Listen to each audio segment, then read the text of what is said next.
Have you convinced yourself that your bow just doesn't group very well past 40 yards? Or that you have to shoot mechanical heads because the fixed heads just never fly right? There might be an explanation for this. I'm starting to think too many guys are shooting the wrong arrow. Now that might be because when you bought your bow, that's just what the shop set you up with. Or maybe when you were building arrows, you were trying to keep them light, keep them fast, and you decided to go with a little bit softer spine to have that lower GPI. The problem is going too weak on your spine can cause some serious tuning issues.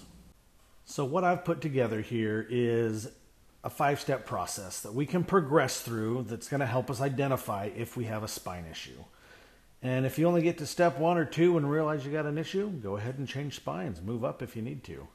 Otherwise, we'll work through it and demonstrate all 5 steps and kind of come to a conclusion at the end. Now, I don't want anybody getting upset thinking I'm stealing other people's ideas. None of the stuff I'm going to cover today is anything original that I came up with. These are just things I've used and I've put them in this order, and that's what helped me decide that I needed to make changes for my Elite. Step 1 is pretty easy. We're just going to go to the spine chart, and we can find that on the website. I shoot Gold Tips, so this is Gold Tips' website, and it's going to tell us what spine arrow we need. So my Elite is set at 60 pounds. These arrows happen to be cut right at 27 inches. So we're going to look on here, and we can go at the 60 pounds to 27 inches, and that shows we should be right around 400 spine. Well, take a look at these. These happen to be 400 spine arrows. So according to this chart, these arrows are exactly where they're supposed to be. We're right in the middle of this. So what that's going to allow us to do is move on to the next step, because according to the spine chart, we're correct. The caveat here is I'm starting to think these charts might need to be updated, because these newer bows are becoming more and more efficient, and what that means is more of the energy is being transferred to the arrow instead of being turned into hand shock or noise. And so I'd almost say these charts need to be moved a couple blocks. And in that case, this is still showing I should be able to get away with a 400 spine arrow. Now the recommendation I'll give you is that if you happen to be right here on the border between 2 spines, I would say go up versus down. You're probably going to get better performance that way. But according to this, 400 spine is exactly what I need for my 60-pound bow, shooting at 27 inches. So let's move on to the next step. Step 2 is going to be shooting through paper. If your bow is set up and in spec, shooting your bow through paper at anywhere from 5 to 10 feet is a great way to tell what your bow's doing. Before you start doing any tuning on your bow, it's best to make sure that your bow is in spec. I just got some brand new strings put on here. A friend of mine named Mark Miller made these strings for me. Bow is set at 60 pounds. Limb bolts are turned all the way in. Axle length is correct. Brace height's correct. And we're going to make sure that the arrow is set right at 13/16. I also, because it's an Elite, it has the set technology. And I've made sure that that is centered, so that I'm starting at a middle point. Now, I know everybody has their own way of doing things. I like shooting a bare shaft. I think that that's given me more information than shooting a fletched arrow. That's just the way I like to do it. So what we're going to do is we're going to shoot this bow that is set up to factory spec, set technology centered, rest is set at 13/16. We're going to pop it through paper. We're at, I don't know, 10 feet. And see what it gives us.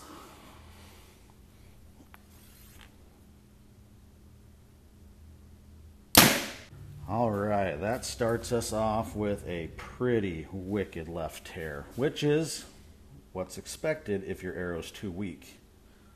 So depending on which bow you're shooting, it's going to be a little different on how you're adjusting your cams and adjusting your paper tune. If you just have shims, or you're like something like a Matthews or a PSC, you're going to have to move the shims and shift the cam towards the tail on a paper tear, so you would be moving it left. On the Bowtech, you can just use their thing where you drive the cam. Being an Elite, I am going to use the set technology because it makes it really easy. It has the same effect. So what I'm going to do is break this loose, and I'm going to move it left. Now, I've kind of done this before. I wanted to make sure I knew what I was talking about. I know I'm going to have to move this pretty far left to get this to shoot right. So I'm going to go about 3/4 of a turn from center. Now with the set technology, you have about 2 full turns from one end to the other. So I've got it figured out and marked about center. So I'm going to take it about 3/4 tail left, and we're going to shoot it and see what it gives us. All right, with that adjustment made, we are going to shoot it again and see if we get an improvement.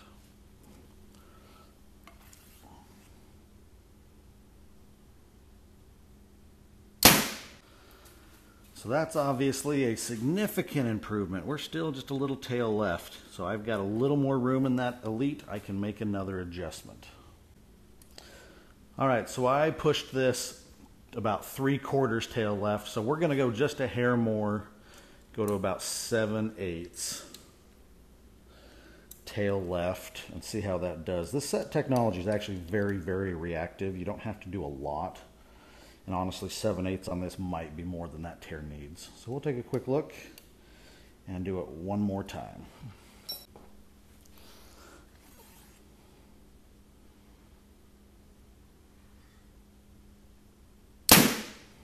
All right, looks like we did it. That's almost a perfect bullet hole. Nice. So we saw, to get this thing to shoot a bullet hole through paper at 10 feet or so, I had to move my adjustment system full tail left. So if you're shooting a Matthews or a PSE or Bowtech, whatever it is, whatever system you're using, if it requires you to move the cams full left to get that to shoot a bullet hole, that's a good sign you might be too weak on your spine. But we were able to get the bullet hole, so we're going to go with it, and we're going to move on to the next step. Now we get to go outside.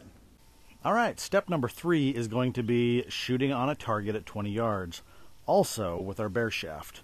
So first we're going to shoot a fletch shaft right into our target, and then we're going to shoot a bear shaft and just see how they're landing compared to each other.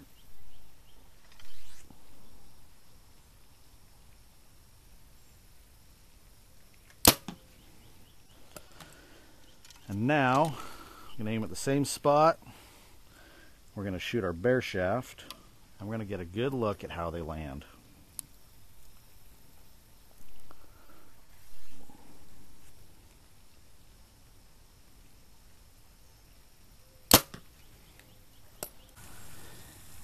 Now usually if you can get a bear shaft through paper, when you come out here and shoot it on a target, these things are going to be pretty dang close. Now this is a little bit out, so we've got the fletched arrow that's here. The idea is this bear shaft should be landing perfectly parallel. So if you shot it through paper, you got a bullet hole with the bear shaft, but then you come out here at about 20 yards or so, and it's landing sideways. Especially if it's point to the right, that means you need to make some more adjustments to your bow to try to get this bear shaft to land parallel. Now, if you've already maxed out your cam adjustment, whatever it is, to this point, it means you're going to have to start moving the rest to the right. You move the rest towards the bear shaft. So that's another good sign, is that if you come out here and it requires you to move the rest out of center shot to the right, that means you're a little bit weak. But let's see if we can play with it and get it to shoot a bullet hole. All right, I added just a little bit more to my set technology because I knew it had a little bit. But if you've already maxed out your cam movement and you got to move your rest, that's kind of where we're at. I could have moved my rest to the right just a smidge to try to correct this. So let's shoot these now and see what it looks like.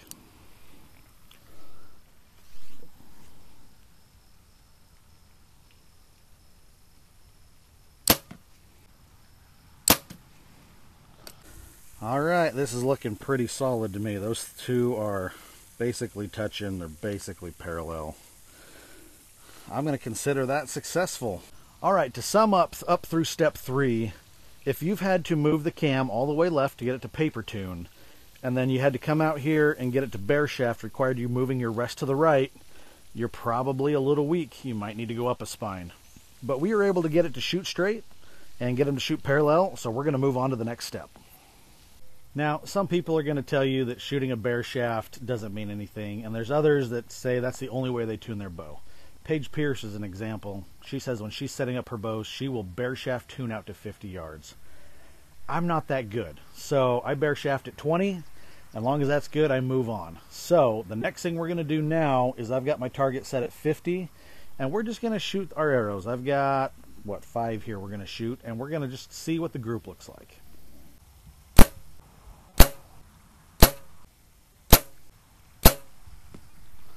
Alright, so we're going to get down here and look at this group. You know, some might say that's not too bad. These 4 grouped decently. Notice they're strung left and right, though. This one ended up way over here. If we were to put a tape measure on this, going from furthest to the furthest, that group's almost 10 inches across. Some are going to say, oh, well, that's probably just this arrow. And it could be. And it also could just be me. I'm going to recommend you come out here and shoot a few groups.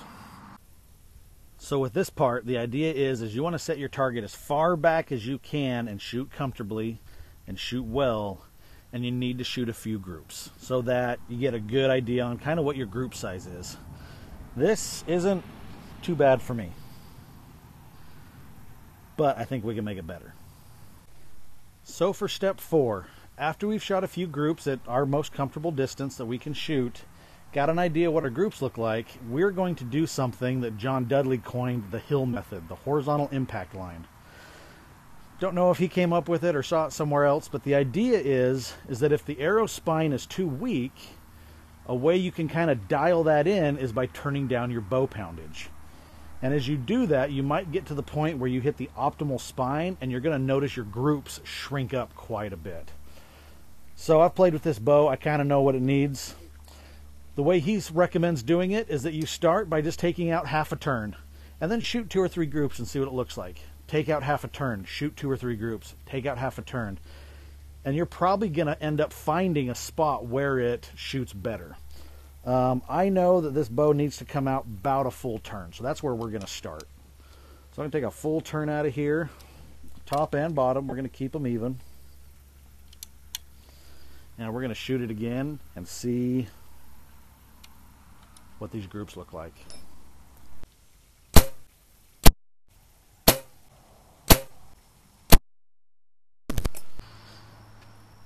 Well, we can look at that. Honestly, it looks like we still got a little bit of stringing left and right. So let's go take out another half a turn and see if that improves it. Currently, you know, that ended up shrinking that down, all the arrows, down to about 5 inches. So let's take out another half a turn and just see what happens. Now I do want to make a disclaimer here. When you start turning your bow down, you're actually moving that whole limb pocket. So if you're shooting flagship bows, you usually don't have to worry about it too much. But if you're shooting some of the cheaper bows like my Mission MXR, when I start doing that, the limbs don't move perfectly. So I found with that one, when I was doing this with that bow, if I adjust those limbs and those limbs move, I actually got to re-papered or re-bare shafted at 20 because it doesn't move perfectly. They actually shift a little bit left and right as you crank those limbs out. Just a catch. So because we were still getting some left and right, I'm going to go another half a turn out, both top and bottom, and then we'll go have a look-see on how it likes that. I'm going to encourage you, don't base everything off of just a single group. So make sure you shoot a couple groups at each setting that you make on your bow. But even at that, that group's right about 4 inches. And honestly, I felt like, I think it was this one here, that far right one, felt like it broke a little off, and it still is in there pretty good. So for today's purposes, we are going to say step 4 complete. We were able to turn the bow down a little bit, and it definitely improved the groups. That's a pretty good sign. You need a stiffer spine. But it's all right. We're getting it to shoot well. This is one of those you can play with definitely a little bit more and try to really tighten those groups up. I know this bow will shoot better than that. But we're going to pretend like this is the first time I'm going through this. So if this was just a target bow you were getting set up, at this point, after you've done all this, you can start trying to group tune. That requires a fair amount of skill. I don't think I'm quite good enough to group tune. But the other part is a lot of guys are shooting hunting bows, they're not shooting target bows. So the next step is to shoot a broadhead. So this is another one of the same arrows. The only difference here is instead of having a glue-in 100 grain point like these do, this does have an aluminum insert. So that's like, what is it, 12 grains I think, or 11 grains, and a 100 grain broadhead. So there's just a couple grains more extra in the front. And we're going to shoot this down there and see where the broadhead groups with the field points. I've got a different colored nock for the broadhead so it's easier to identify when we get down there. And in case you haven't done this before, always shoot the broadhead first. You don't want to shoot a broadhead into a group of arrows and then cut all your fletchings off and cut and score up your arrows. So always shoot the broadhead first.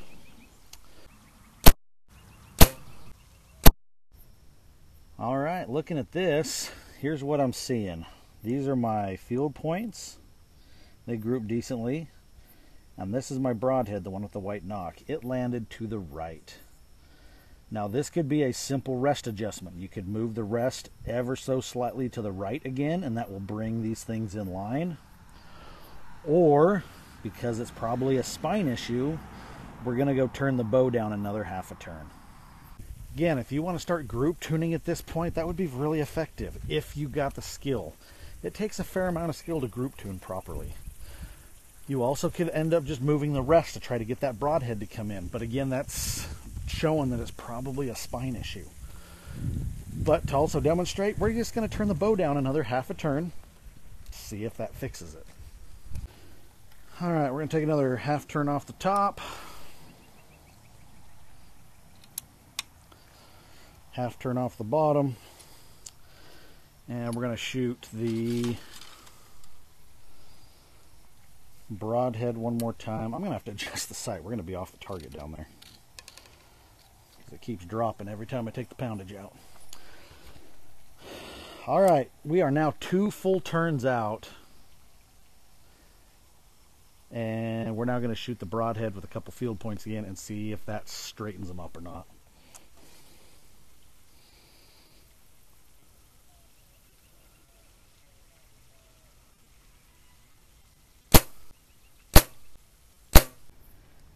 Well, I'm not going to say that's perfect. I might have broke a little left with that. I did make a little bit of a sight adjustment, so I'd be hitting in the middle of the target.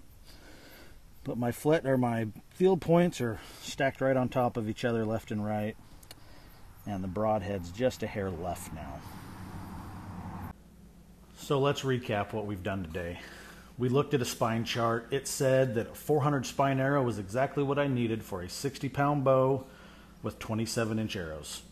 So we moved on. Step 2, we shot it through paper. We had to take my set technology almost full left to get it to shoot a bear shaft through paper. We stepped outside, shot bear shaft on the target at about 20 yards, and I had just a little bit of room left in the set technology, had to take it full left to finally get it to parallel. We then set out on the target at 50 yards, shot some groups, realized that they weren't shooting great. We took the poundage down a full turn. It improved. We took it down half a turn. It still got a little bit better. We then added the broadhead to it. Broadhead was hitting right of the field points. We turned the bow down another half a turn to finally get the broadheads to group with the field points. So what's the takeaway? The idea here is that I think a lot of times guys are trying to push for speeds, or they're pushing for some specific number they have in their head, and they're sacrificing accuracy and forgiveness. Because in order to shoot this arrow that they have that's going to give them that arbitrary number they're looking for, they have to push their bow to the extremes. You have to shim it far left. You have to move your rest out of center shot. And then they're just shooting it that way. Well, in reality, what they need to do is maybe turn their poundage down. By the time it's all said and done, what it's really showing is that you need to go up in spine. A stiffer spine is going to give you more consistency and more forgiveness, and ultimately better accuracy. With the current bows on the market, they are so adjustable. So if you're going through this and you want to use all the adjustment that your bow has to be able to shoot a specific arrow, I'm not saying you can't do that. I'm just saying you might be leaving a little bit of accuracy on the table. You might be leaving some forgiveness on the table. Also, this isn't the only way to figure this out or to do this. This is just kind of what I've put together and kind of how it worked out for me as I was learning this stuff on my own anyways. Originally, I'd bought 400 spine arrows for this bow because that's what the spine chart says. And I shot them, and I knew it wasn't shooting as well as it should have. So I ended up buying some stiffer arrows, put them through that, and it obviously started shooting better because I was shooting an appropriate spine for the arrow. I actually have a video on that. I'll put it at the end. One of the things I like about archery is that there is no one way to do anything. You talk to any pro and compare it to someone else, they all do things a little differently. So this is just one way or one method that you might be able to try, you might be able to incorporate that will help you get a little better, I'm hoping. It's helped me. It's allowed me to identify which arrows I need to be shooting out of this bow to make it shoot the way I think it should be shooting and to the best of my ability and my skill level. Give this a try, tell me what you think. And I've got another video coming up. It's trying to find the time. If I have it, we're going to put it right here so that you can watch that one. Otherwise, go ahead and watch this one for now.